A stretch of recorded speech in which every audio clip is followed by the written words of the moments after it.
Hello student, कैसे आप सब। आई होप कि आप अच्छे होंगे। तो आज हम करते हैं डीएलएड फर्स्ट सेमेस्टर के हिंदी के सेकंड चैप्टर की सेकंड क्लास। फर्स्ट क्लास में हमने डिस्कस किया था उच्चारण किसे कहते हैं और उच्चारण का अर्थ, उच्चारण में कौन कौन से प्रमुख तत्व होते हैं जैसे बल, लय, गति, ध्वनि व्यवस्था। अब हम करते हैं उच्चारण दोष के कारण। उच्चारण दोष के कौन कौन से कारण होते हैं, आइए देखते हैं। तो शुद्ध उच्चारण न करने के निम्न कारण हो सकते हैं।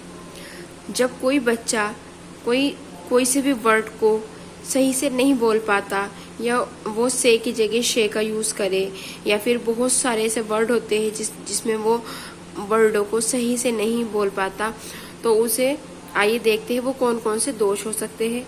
अध्यापक का कक्षा में अशुद्ध उच्चारण का अनुकरण करना, यानी अगर क्लास में जो टीचर है वो जो वर्ड है उसको सही से शुद्ध नहीं बोल पा रहा है तो इसका इफेक्ट भी बच्चे पे पड़ता है।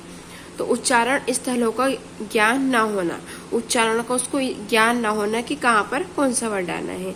व्यक्ति के ध्वनि यंत्रों में विकार, यानी जो आवाज निकलती है उनके जो यंत्र होते हैं उनमें विकार, यानी सही से आवाज ना निकालना। क्षेत्रीयता का प्रभाव, बच्चा किस क्षेत्र का है। अशिक्षित परिवार, जैसे किसी का अशिक्षित परिवार है, कहीं किसी के यहाँ पढ़े लिखे नहीं है तो वो ज्यादातर यूज करते हैं, कहीं शे का से यूज कर देते हैं, से का शेर, बहुत और भी बहुत सारे वर्ड ऐसे हैं जो नहीं कर पाते सही से यूज। प्रारंभिक स्तर पर उच्चारण का अभ्यास ना करना, यानी जब बच्चा छोटा होता है तब उच्चारण का अभ्यास ना करना, यानी तब उन वर्ड्स को सही से नहीं बोलना। वर्णों को नाक से मिमियाना, यानी बहुत से नाक से मिमियाते हैं तो उसको कहते हैं वर्णों को नाक से मिमियाना। डर या भय के कारण, बच्चा डर या भय के कारण भी वर्णों को ठीक से नहीं बोल पाता। वेरी मोस्ट क्लासेस है ये और बहुत बार यहाँ से पूछा गया है, और ये टेट, सुपर टेट और डीएलएड के सभी सेमेस्टर के लिए मोस्ट क्लास है। और भी क्लासेस है। अगर क्लास समझ में आए तो चैनल को सब्सक्राइब करना और लाइक कमेंट्स करना। लाइक जरूर कर दे क्लास को जो बच्चे देख रहे हैं, और क्लासेस देखने के लिए चैनल को सब्सक्राइब करें।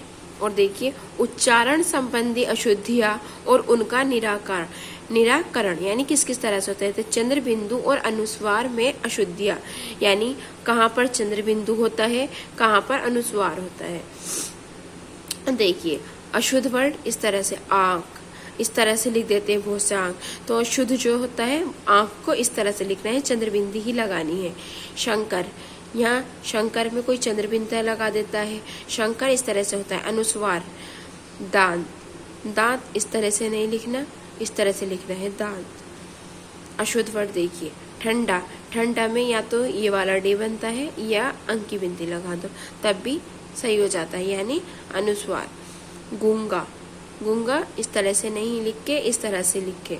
अंगुली इस तरह से नहीं, इस तरह से।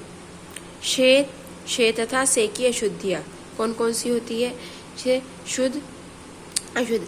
विश्वास, विश्वास ऐसे न लिख, ऐसे लिखा जाता है। और बहुत से जो होते, जो गांव के लोग होते, बहुत से लोग होते तो विश्वास इस तरह से लिख देते हैं। शक्ति, शक्ति ऐसे लिखे, ऐसे ना लिखे। शक्ति, ये शक्ति हो जाता है, शक्ति नहीं होता। शूर्पणखा, यानी शूर्पणखा नहीं होता। अशुद्ध, प्रसाद, शुद्ध जो होता है प्रसाद होता है।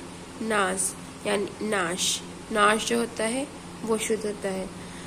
अशोक नहीं होता, अशोक शुद्ध होता है। रे, ले, ड़े के उच्चारण में अशुद्धियां, अशुद्ध वर्ड ये होते हैं। पढ़ाई, पढ़ाई ऐसे न करके ऐसे लिखा जाता है। बूढ़ा ऐसे न करके ऐसे लिखा जाता है, अशुद्ध वर्ड। खिड़की, बहुत से खिड़की इस तरह से लिख देते हैं तो खिड़की इस तरह से लिखी जाती है। प्रौढ़ावस्था, प्रौढ़ा जो होता है इस तरह से न लिख के इस तरह से लिखा जाता है।